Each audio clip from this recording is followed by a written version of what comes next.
It's Ashley from Notjustboxing here with Altaf Rahamatulla. Jaron Ennis is S&C coach. I've got so many questions. First of all, how did you end up being Jaron Ennis's S&C coach? Well, it's a long story, so I'll make it short. His brother Farah, I was his strength and conditioning coach. He was one of the top super middleweight in the world. Jaron Ennis, Boots, was a teenager at that time, so he used to come along for some training sessions. So he remembered those days, and he gave me a call to come out of retirement. Okay. I was actually retired. So you trained his brother. Yeah. And then you got a call. Was that when he first started his pro career? He called you, or was after quite a few fights? Yeah, at least 20-something fights before I came along.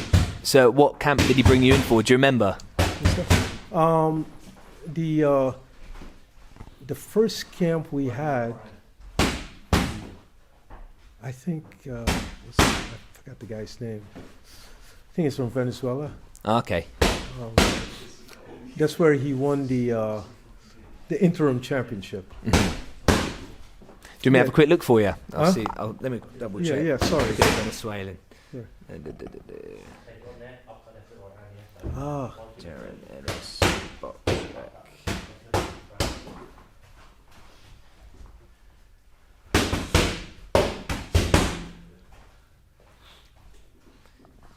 Yeah, I'm excited about his fight with Steve. Oh yeah. Yeah. Hopefully, I didn't think they signed a contract yet. Oh, have they not? I don't think. Oh, just okay. I'm not sure. I'm just trying to look on here, and to be honest, there are a lot of Latino fighters that he's. Look at the last 3 fighters he had. Oh, the last 3. Oh, so fairly recently. Yeah. Oh, there you go. Oh.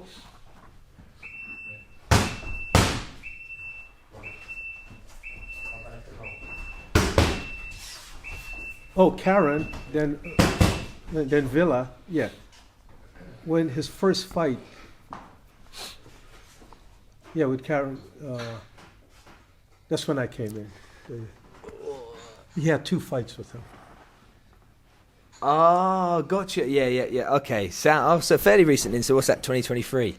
Yeah. So how long were you retired for? Also, can you put the mic up a little bit? Okay. I was retired since 2015. Mm-hmm. You know, I moved to France to be with my daughters. And so you moved from France for Jaron Ennis? Yeah. I moved. I went back to America. I usually go back for his fights, his camp, and then I come back home. I live in France. Mm-hmm. Oh, okay, nice. Whereabouts in France? The French Alps by Gap. Mm-hmm. It's 2 hours from Marseille. You know, we call it Chamsor. Do you know? Well, I've only been to France a few times, and to be honest, I don't like Paris. I went to Paris and I thought it was crap. That's away from us. Yeah. But no, the Alps and everything, that sounds beautiful. It's really beautiful. Yeah. So basically, because of him, I came out of retirement, and I go up there for his fights. Oh. So in terms of what you've been doing in camps with him, have you seen the progression in camps in terms of his numbers sort of constantly go up, whether it's hitting the weights or PBs of running? Well, with Boots, he's an amazing athlete. Like my job is to make sure that the strength, the conditioning, speed, agility, quickness, everything is intact when he fights. As for going up, or he's at a super elite level, and he's been maintaining that. Well, I've even heard where he's sparring 4-minute rounds for 30 seconds. Yeah. When you're doing that and you're training 2-3 times a day, you are the 0.1%. There's a lot of British fighters at the world level that would never do that. Yeah. Well, actually, he trains from morning to night. With his runs or the different sessions. We have our strength and conditioning session. Stretching. We do many things as well with him. So, the biggest question is, how does he recover? How does he have time? Does he have naps in the afternoon? Does he prioritize a lot of sleep? Yeah, he takes his naps. I mean, most of the athletes, that's what they do. Yeah. They nap and they come back. And also, one of the main things, their recovery process is really good. They use different protocols for recovery. And what, so like ice bath? Ice is it in the baths, diet? Cryogenics, the cupping, different things. Because I do a lot of those things, and I could never, ever, ever even do a day in Jaron Ennis's shoes. Well, I mean, he's gifted, you know. I mean, he's gifted. He's a great athlete, a great human to work with. You know. So when you are training him, obviously, when you've already got a guy that's already a complete fighter, are you working on just getting him into shape for the fight, or are you still trying to get him those extra 1%? Well, the thing is, when a guy is that good, you look at what his needs are. It's a constant surveillance of where is he at, how's his speed, how's the agility, how's the conditioning, how's the strength. And we have to accordingly adjust the training to accommodate his needs. So, you know, I can't say, you know, this is what we're doing. You know, we're making him more powerful, or, you know, his conditioning is up, or it's what the need is for that fight we have to fulfill. The most important is the conditioning, to make sure that his conditioning is on top, you know, to go all the rounds. What is the best exercises for conditioning? Well, it depends on the athlete. There's different things that you do. There's muscular endurance, you know. So there's different protocols you could use. A lot of the coaches know, like the Tabata, density, enhanced interval. So depending on the theme, and depending on the goals, you would use a certain protocol. But that's more for muscular endurance. Well, you also need to, you know, strengthen the muscles like the heart, the lungs, for the reserve capacity. So you need to do certain work for that as well. You know, so there's different things. It's not only muscular, it's also heart, lungs. It's about building his power to make sure everything. Basically, the way I look at a camp, you're in pre-season. So you have to put everything together, getting him ready for the fight. You know, make sure the conditioning goes with the strength, speed, and agility. Make sure everything is balanced to put him in the perfect position for that fight. How do you get the right spots so they peak at the right time? Is that just through? Is that through time of working with an individual person? You get to see, obviously, how they perform under certain stress. For Boots, I know where his peaking is. You know, and there's different protocols. There's different protocols that are put in place to monitor his peaking. So the peaking process, you know, it depends. If he's the layoff is a year, right? It'll take, you know, some time before he hits that peak. But if he has only a 3-month break, the peaking will be fast.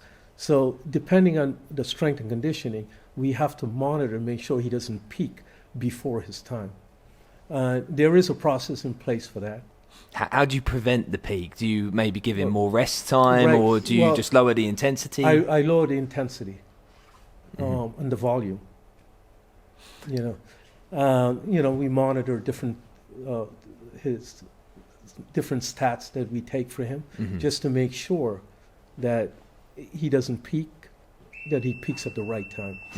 Do you work well with? Does he have a nutritionist that you work alongside to make sure? Obviously, let's say he's got a big weightlifting day coming up, as well as sparring. Do you? I don't do any type of the nutrition work. He does it. He does have someone. It's within the family.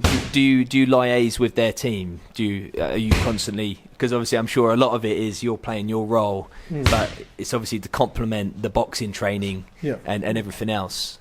Yeah. Well, this is something he's been doing for a long time, so the process is in place. So during the training, we'll see if he's dehydrated, his fatigue and we'll ensure that everything is met.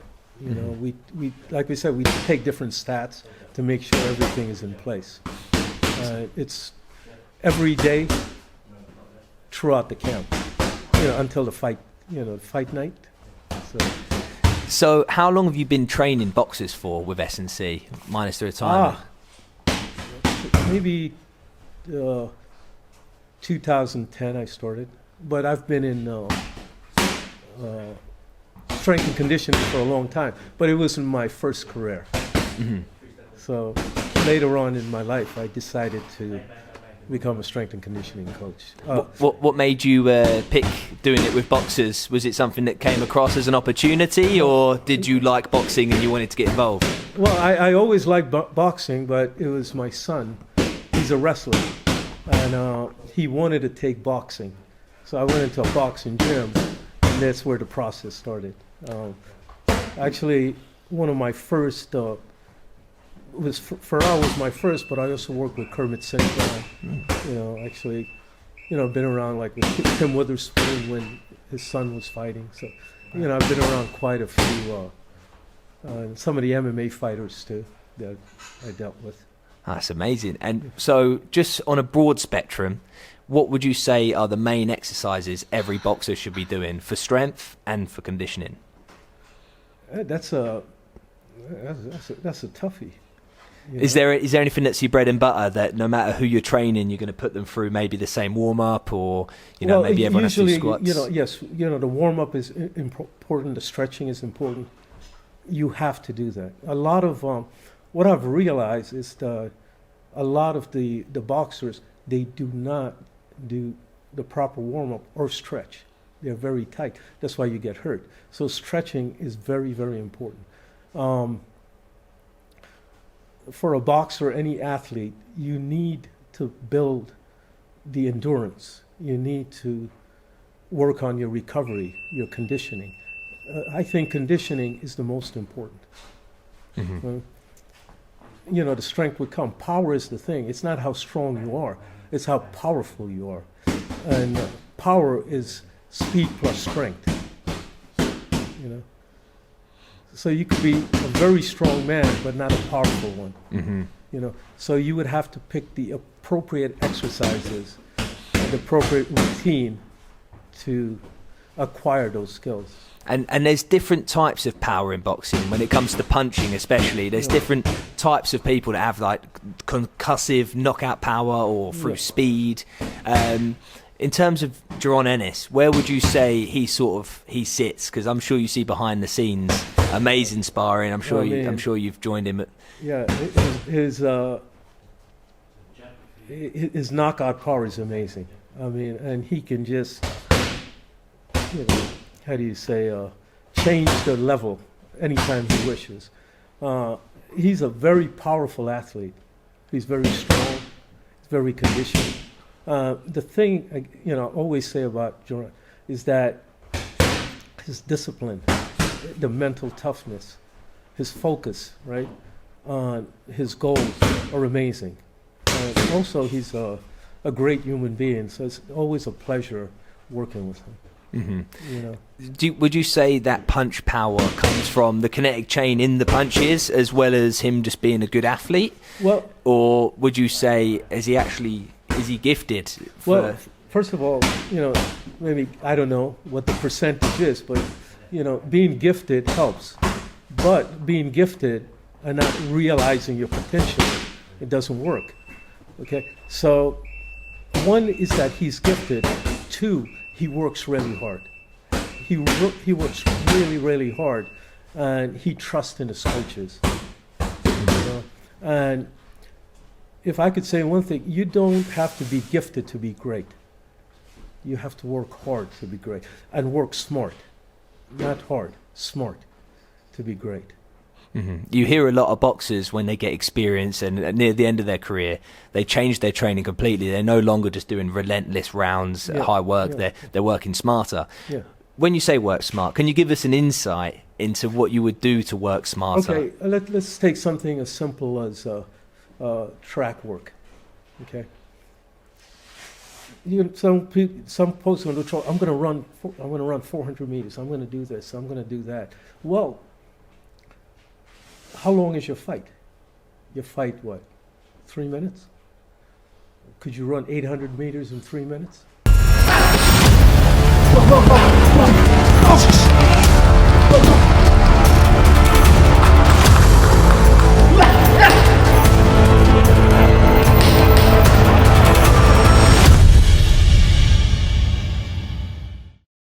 When you're born into it, you've got such a head start. Yeah. When you look at the likes of like Deontay Wilder that started boxing at 20, so no boxing experience to achieve what he's achieved. I know obviously fundamentally he never had the boxing ability, but when you've got someone like Jaron Ennis that is born into a boxing family, that has had his whole entire life shaped around disciplined characters that are at an elite level, it's sort of a recipe for success for him, right? Mm-hmm. Well, the thing, Plus, there's one thing that we were discussing, with Michael, is that Jaron Ennis is very intelligent too.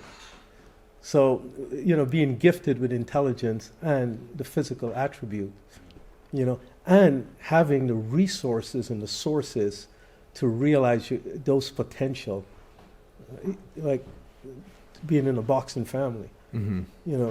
Pretty much he was born with the gloves and the pads.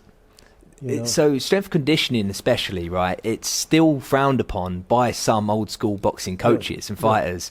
Has there ever been any issues for you with fighters where you've gone into a camp and you've maybe given them modern exercises or resistance band work and they're like, what's this? Has it been hard for you to sort of change people's minds into this is how we do it, this is the best way to train an athlete? Well, it's not, one of the things I found since I've been with the boxers, they trust me. They trust in the process. And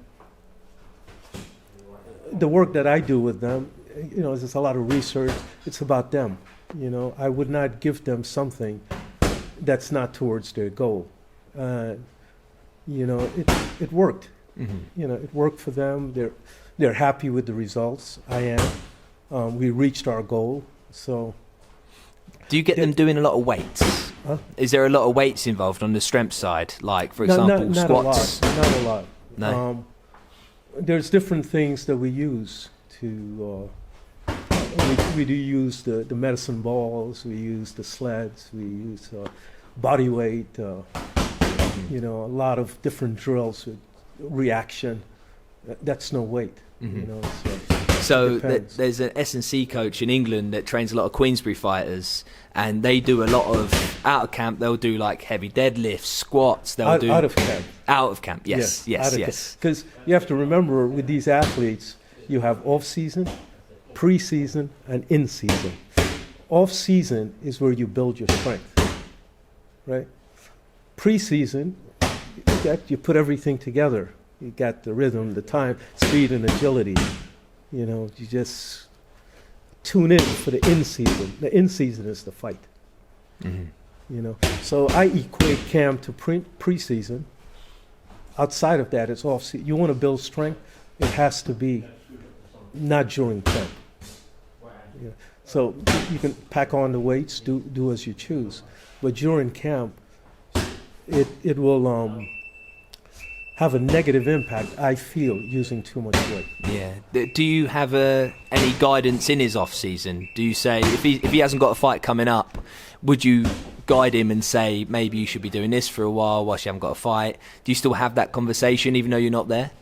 Yeah, we talked about it, that to maintain or to build, if there's a need to build certain qualities, we talk about it. It could be whatever the strength quality they need, reactive, explosive, basic strength, whatever. Mm-hmm. Usually in off season, it's up to the athletes to, because you do see it sometimes. The athletes will just use that as an off season to genuinely not do anything and balloon up. But it seems like Ennis has never done that. Well, no, he's back into camp right after the fight, so he's always in the game. Mm-hmm. Yeah, he's always there. You know, there's one thing we were talking about the thing, like with the track program, we go from 800 to 400 meters to 200, 100, finish with 50. So it's very structured, and it has a directive. What's the rest in between? It depends on their heart rate. And what is his? So, as in, he has to get to resting heart rate, or is there like a? Because it goes like you have to teach me here. It's usually if someone is running and their heart rate is 100, you got like going at 190. Yeah, you're not going to put them back on the track. Mm-hmm. It's because we're building. We're not doing. It's not conditioning. Mm-hmm. We're strengthening. It could be the heart, reserve capacity. And we're getting the body accustomed to these different lengths, like 3 minutes or 28 seconds, 30 seconds, 50 seconds. The main thing is, well, it's the recovery, you know. And what's a good resting heart rate in between? Obviously, it's not going to go down to like 50 when you're stood there. No. When would you send him off? Let's say he's just done 800 meters. And he's getting his heart rate down. Usually when he's probably around 120 or 30, you go back. Mm-hmm. And in the resting heart rate with the athletes, the athletes are pretty low. Mm-hmm. An athlete can go into the 30s or 40s. 30s, I'll be in the hospital, but with the high-end athlete, it's pretty cool. What's Joran's resting heart rate? Do you not know? I do know because I keep it, but I don't you don't want to say it? No, that's fair enough. Sorry, a bit of a weird question. No, it's okay. But I bet it's really low though, right? Yeah, it's really. Yeah. But we do, you know, because I know, you know, working with him, I know where it should be, and I know that having the confidence to know that I did my job. And you know, this is his week to get prepared for fight. Then all I worry about is just stretching him if he needs it. Little mobility, that's it. So in terms of muscle endurance, is there a lot of wrestling that goes on with your conditioning? Like I see, well, maybe more in the boxing front, but when you are holding people and you've got that exchange in there and you've got to be physically strong, that is a lot more taxing on the body than throwing punches and moving. Is that a big part of what you can help him with sometimes, with just enduring maybe a 12-round brawl where you are holding a lot and you've got weight on you, and the thing do you replicate it? It's one of the things too is learning how to be relaxed, not overdoing things, wasting energy. Working with the grabbing, the thing, it's a different type of training. It's part of, you're using some force, you're using energy. But let's say if I have different types of quality, the avoidance, that I can just move certain way, the techniques I use, you're not, what's the word for it? You're not giving away too much energy. Mm-hmm. So when you look at a fight, you're looking at someone to conserve the most amount of energy as possible, being as relaxed as possible, but whilst also obviously having explosive outbursts. Yeah. I mean, like before, some of the athletes I train, we when their heart rate is really high, we do a mat quiz, or we do different things to make sure the focus is in place.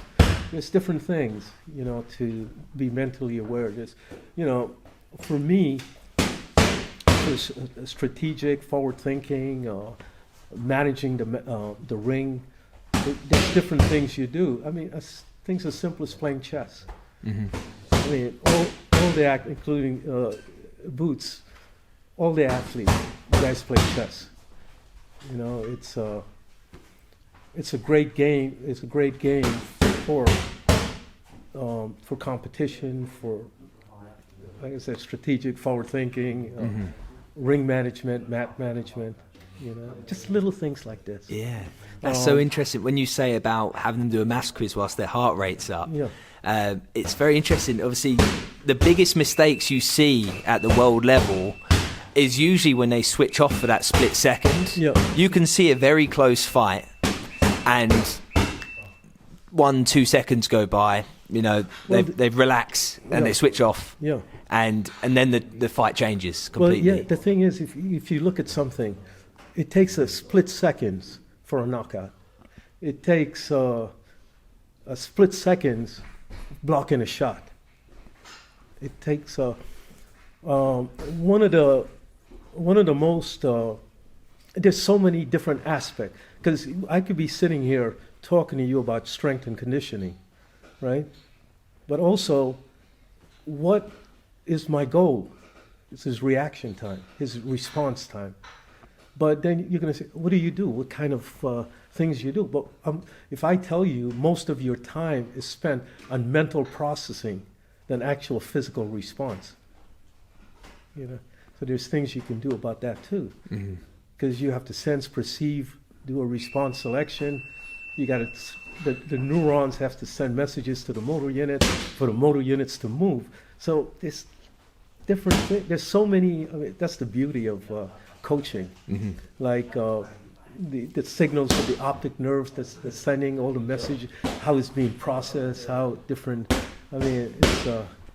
That it fascinates me when I see things like, for example, reaction timing, things with your feet where like maybe you've got to touch a light, obviously, that goes quickly, or maybe you call a number and they've got to quickly touch the cone, or those things. When you see it done at the highest level and they're so alert and so switched on, even though it doesn't look like much of a workout, like you're saying, to be that sharp, and if you're doing it for like 5 minutes straight or whatever, I can imagine that is going to help a fighter more than if they're just aimlessly running 200 metres, minute rest, 200 metres, minute rest. There's a lot more thinking involved that you're saying, which... You know, it's funny. I have this athlete I was just working with, and something as simple, right? I just had a ball, and I told her, let your eyes follow this ball. So this was okay. I see her head doesn't move, just the eyes. I went diagonally. It was good. I made a circle. Her eyes went this way and back this way. It started twitching. Visual therapy. It affects the way she processes things. It's these little things. So if someone struggles with things like that, can they learn it, or is it something... Well, you do visual training. You do...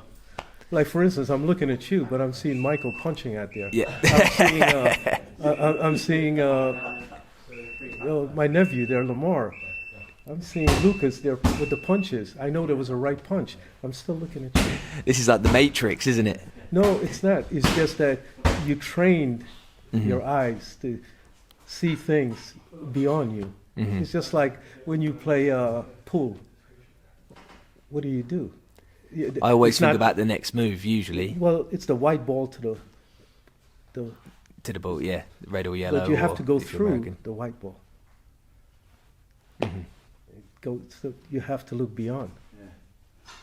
You know, and if for me to have this vision of seeing this here, my head doesn't have to move.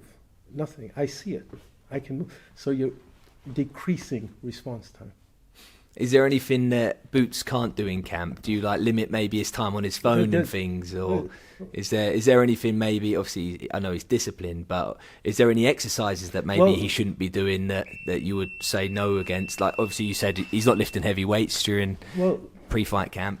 Well, you know, there's different things. You know, with the athlete at that high level, you have to make sure there's nothing that you do that can actually harm him. You know, so even though, you know, we're training very, very hard, we just still have to monitor that he doesn't do any new move, any unstable new move that can hurt him. You know, it's a progressive thing to make sure no matter what we're doing, he does, you know, we just have to protect him from getting hurt. What's your favorite plyometrics work that you do? Just a couple exercises. I'm sure that they've probably been on film in the past. I'm sure there's been Plyometrics. I mean, the jumping, it's funny. This is like the funniest thing. I've seen burpees all over the world, right? All over the world.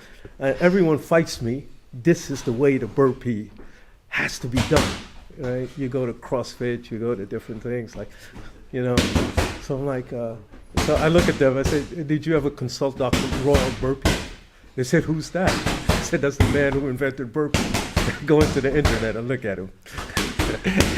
So I think I like the burpee, and we do many different things on it.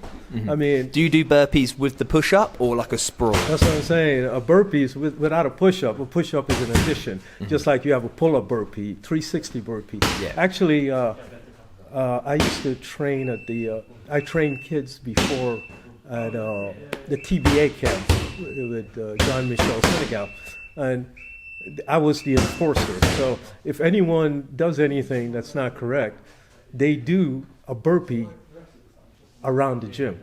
I mean, that it could be quite a bit. How big's the gym? It's pretty big. Is it compared to this? It's one of those basketball, like about 3 or 4 basketball courts. Oh my God! But I mean, it depends. I think jump training is one of the best. If you're asking me what's my favorite, I like burpee because everyone hates it. That's why I like it. Mm-hmm. But if I'm going to train you, well, we have reactive jump, we have depth jumps, we have different jumps. Your training has to be strategic. It has to reach your objective. So it's what I like the most is that we can create something to reach the goal, whatever that might be. If depending on the goal, if we're looking at reaction, we're looking at elastic. What are the goals on fight week? Obviously, everything's calmed down, the training's done. What are your goals on fight week? Is it keeping him sharp for short periods of time? Fight week, yeah. Yeah, usually on fight week, that's why I stayed back for him to recover, because that's the process to peak for the fight.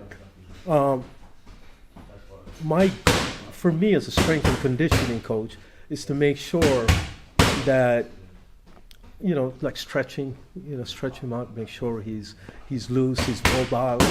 That's it. Do you do lots of band work? Not a lot of band work. We do a lot of stretching, but we do use the band. Actually, I did work before with Dick Hartzell. He created the resistance band. So, yeah. Wow, he created the resistance band? Yeah, back in the 80s, yeah. It seems like a simple invention, but obviously it's... Yeah, well, a lot of people are doing that. Like even the jump rope, it's John Brookfield is one of the best that comes, the kettlebell, Pavel. So, all of these things. When you go to the source and you learn from the source, there's many, many things, because they have all the ideas in their head, and there's so many things they can teach you. Mm-hmm. What I love from what I've learned here in just like 20 minutes is the intent behind every single session is so specific. It has to be. But also about things that I hadn't even thought of. Of course, I know it's a thinking man's sport and you got to be sharp, but just you mentioning getting heart rate up and doing a maths quiz, it really opened my mind to... I've never seen anything like that. It makes sense you saying it, and it sounds like it's very beneficial to your goal. But like, for example, in amateur gyms and things that I've been around, it is your standard turn up, and so after the box session you might do some SSC, turn up, right, 10 pull-ups, 10 burpees, then it's just a general basic. But when I'm speaking to someone that is a world-class S&C coach that is training one of the best fighters in the world, it's so nice to hear that even the intent that what you're saying, there's so many points that you're hitting. It's not just doing X amount of exercises. It's do you train certain days until he's done something correctly? Like could you have hours long with him in one session if that's what it takes, or are you very limited? We're very specific with what we do. Every session is planned. and there is a theme. There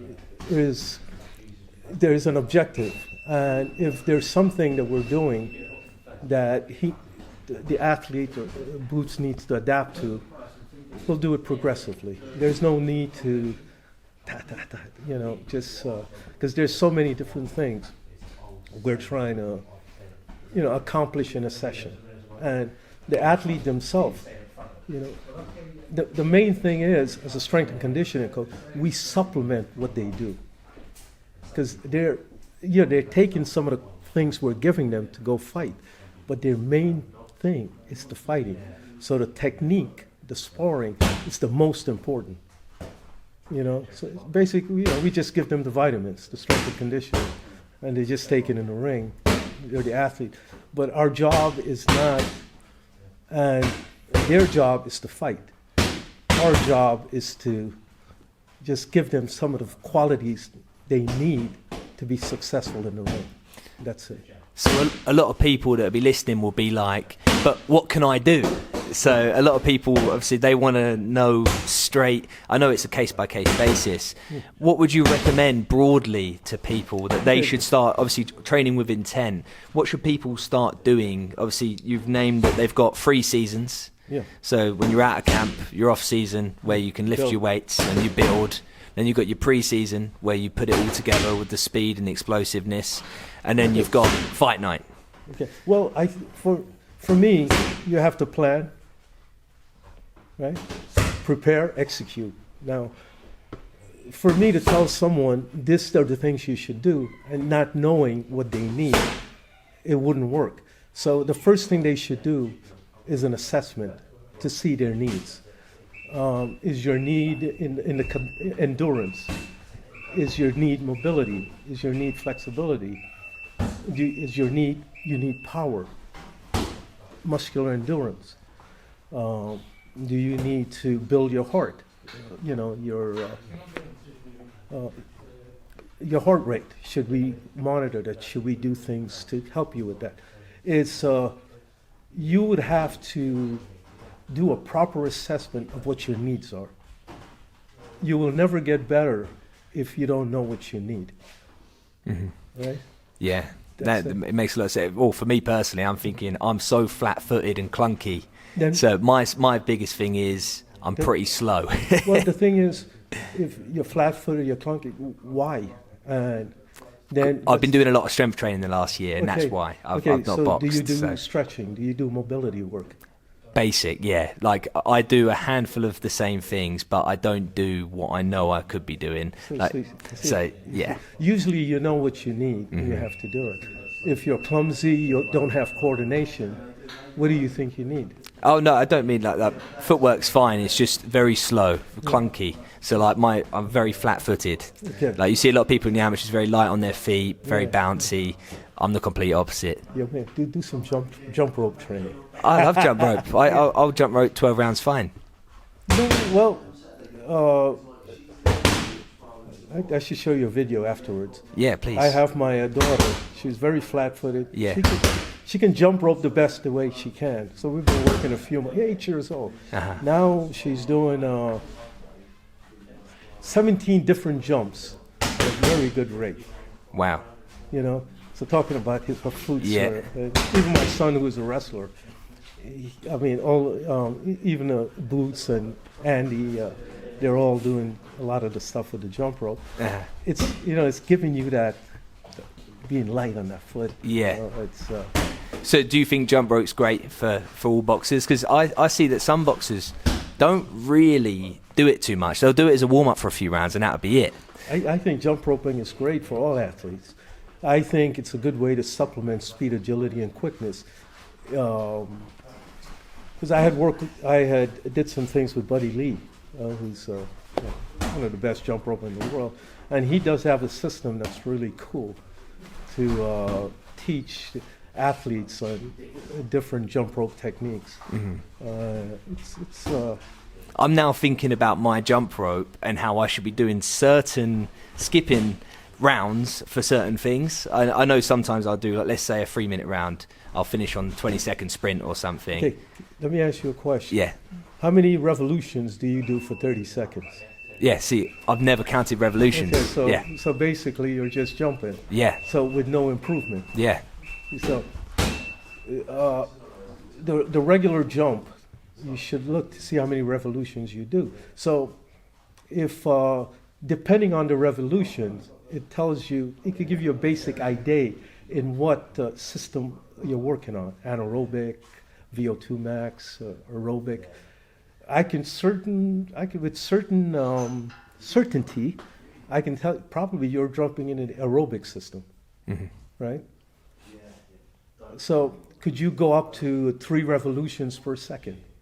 Do you do 1 revolutions per second? 1 revolutions per second is 60 jumps in 60 seconds. 2 revolution is 120. 3 is 180, and that's moving, man.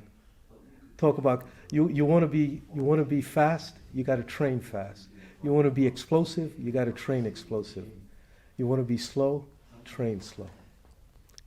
I love that. So, how many revolutions would a world-class boxer be doing a minute? I think at least 3. Wow, 3 a second. That's incredible. Yeah, because they can go. But then with the jump rope, it's rhythm, it's timing, balance, because you're constantly off balance. You're working with kinesthetic, spatial awareness, kinesthetic awareness. There's so much that the jump rope, your wrist, you're working your wrist. You know, you're working the elastic muscle. So just imagine, right? Now you go back and you're looking, how fast do you jump? How many revolutions? It's like me telling you I can lift the weights. Then, I mean, really, what's the purpose? Why, I'm strong, not really. Yeah, it makes so much sense. Yeah. I'm just trying to fix it. People that watch this, they'll be like, why didn't you ask this? Or, it really sounds like, obviously it's case specific. Yeah. It's going to be very difficult to ever tell anyone you should be doing this. Yeah. So we've cleared that skipping's great, and you should really be going into counting how many revolutions you can do, because I would probably, if I said that to quite a few people that I've boxed with, they would probably have the same answer as me, as I don't know. Yeah, you don't know. Also, the different jumps, man, like jumping jacks. Yeah. Split jumps, shuffling. Use all the different foot movements. It's plus you have to make it fun. Yeah. Not boring. Make it fun, and at the same time, you get some good results. But always have a goal. Always be intelligent with your training. I want to, lastly, I know at some point you're going to want to be getting going to it's half 7. So mobility, it's very much overlooked by a lot of people, but mobility is, you can explain why it's so important. Obviously, it's if you're not mobile, what good is you? Exactly. Like either, for the stretching, let's say, your muscle is like a rubber band. True. Yeah. Okay. If the rubber band is in the refrigerator, you take it out and you try to shoot it. What happens to that rubber band? Probably snaps. Snaps, yeah. Or now with a rubber band, if you go here and you shoot it, how far it's going to go? Quite far. Compared to there, it's going to go much further. Muscle. Yeah. Mm-hmm. Yeah. So, in terms of mobility for boxers, what should boxers be doing? Is there anything in particular that you would maybe recommend? Just for example, I've got very tight hips. I know a lot of boxers have tight hips. Obviously, shoulders, so important. Is there anything in particular? Because I see the best stretches as well that a lot of boxers do. You need somebody there to sort of get you in position. Yeah, well, you don't. You have the resistance band, right? Yeah, true. Use it. It's someone stretching you. And there's some very good stretches for the shoulders, for the thing. Like, for instance, some mobility stuff. I mean, it's a little far out. The Indian clubs, it's a great resource. Shoulder mobility. The actual bands is a great tool to use. Right? The Indian cup, the band, certain exercises, certain movements, you know. And it's funny because with the boxers, with the legs, with the core, with you have to strengthen all these different things they need. Even their wrist has to be strong, right? The lower arms, the neck, okay? The legs, the core. Do you do a lot of neck training with fighters? The fighters, it's so funny. If you really think about it, right? It's how much could a strength and conditioning coach do in one section? Let's work out your neck. Let's work on the hips. Let's work on your core. Let's work on your strength. But like a lot of the fighters, like Boots, a lot of the neck training he does on his own. Mm-hmm. The wrist as well, the wrist training, maybe working on the hips, the ankles. There's so many different trainings that the fighters would have to take the responsibility to do those things on their time, because you cannot fit all of that in one session. Yeah, you always hear stories of how people like Golovkin would train forearms, and it would help a lot with power. Just with first of all, why? What is the actual scientific reasoning behind strong forearms and having a more powerful punch? Well, the thing is, if you talk about a generation of power, it starts with the big muscle. The energy comes to the shoulder, the arms, to the wrist, out through the finger, and to you. One of the tools that we use, the medicine ball, is one of the only thing that releases the power, right? Now, if you're having all of this, you need to be strong at all the different joints for the release of the power, right? And something as simple as the wrist. Like, how do you train the wrist? Well, there's three things that I believe in for the wrist: flexion, extension, and muscle dexterity.